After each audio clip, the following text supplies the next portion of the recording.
Bonjour à tous et merci de nous suivre ce matin. Bienvenue à cette autre édition de la revue de la presse camerounaise. C'est d'ailleurs la sortie de ce 4 janvier 2024. À la grande une de la nouvelle expression par laquelle nous débutons ce matin, pression fiscale, pas de visa sans impôt.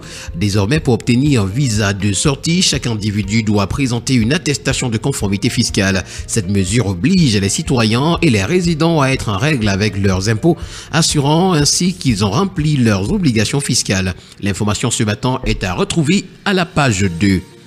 Toujours à retrouver ce matin dans les colonnes de la nouvelle expression, faire de Kribi, un expert démonte la convention. C'est en page 4 à Tang, plus de 400 enfants séquestrés. Et puis Bafoussam, les microbes sèment la terreur. Toutes ces informations ainsi que bien d'autres, vous les aurez amplement en parcourant les colonnes de la nouvelle expression. Le quotidien bleu d'Amalmana, le jour dans sa parution de ce matin, parle d'internet et les réseaux sociaux et nous renseigne que les influenceurs vont désormais payer les taxes.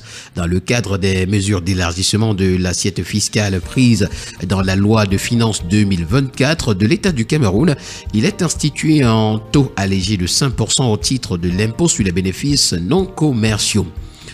Cannes Total Énergie 2023, André Onana sera disponible la veille du premier match. Le gardien de but de Manchester United disputera une rencontre de la Premier League avant de mettre le cap sur Yamoussoukro pour jouer contre la Guinée le 15 janvier 2024. Et puis marchandage, comment les pièces de monnaie se vendent à Yaoundé. Et toutes ces informations sont à retrouver dans les colonnes du quotidien bleu Le Jour. Le quotidien national bilingue Cameroun Tribune, dans sa parution de ce matin, s'intéresse à la coopération entre le Cameroun et la Corée du Sud.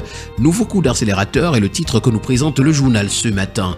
L'ouverture de l'ambassade camerounaise à Séoul à travers un décret présidentiel le 2 décembre dernier est un tournant majeur dans la coopération bilatérale déjà dense, diversifiée et fructueuse avec ce pays d'Asie.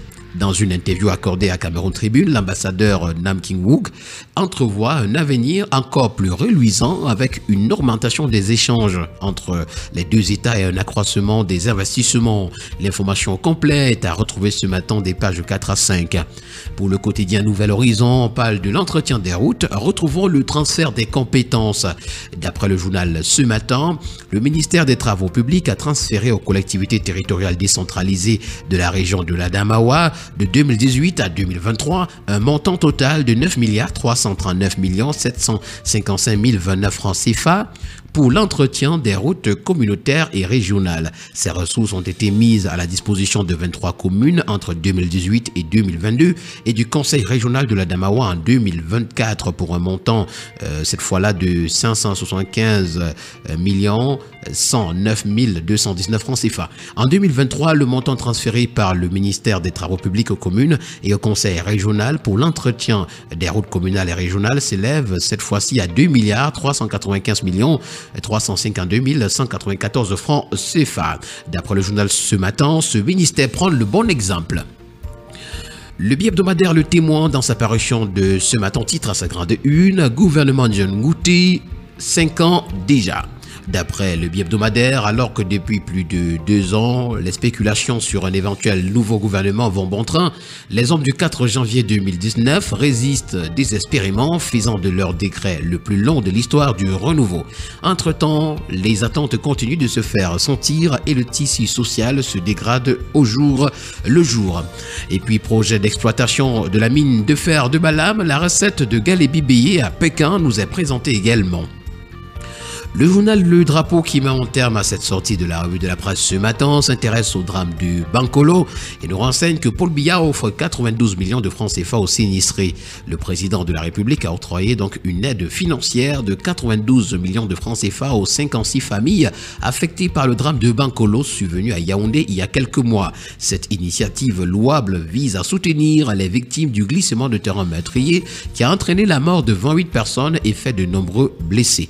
L'information ce matin, vous l'aurez en parcourant les pages 3 et 4. Et toujours dans les colonnes du quotidien Le Drapeau, les règles fiscales pour les missions diplomatiques. Ce qu'il faut savoir de cette affaire nous a présenté également des pages 5 à 6. Mesdames et messieurs, voilà qui met en terme à cette autre sortie de la revue de la presse camerounaise, édition de ce 4 janvier 2024. Merci de l'avoir suivi et rendez-vous très prochainement pour une nouvelle édition.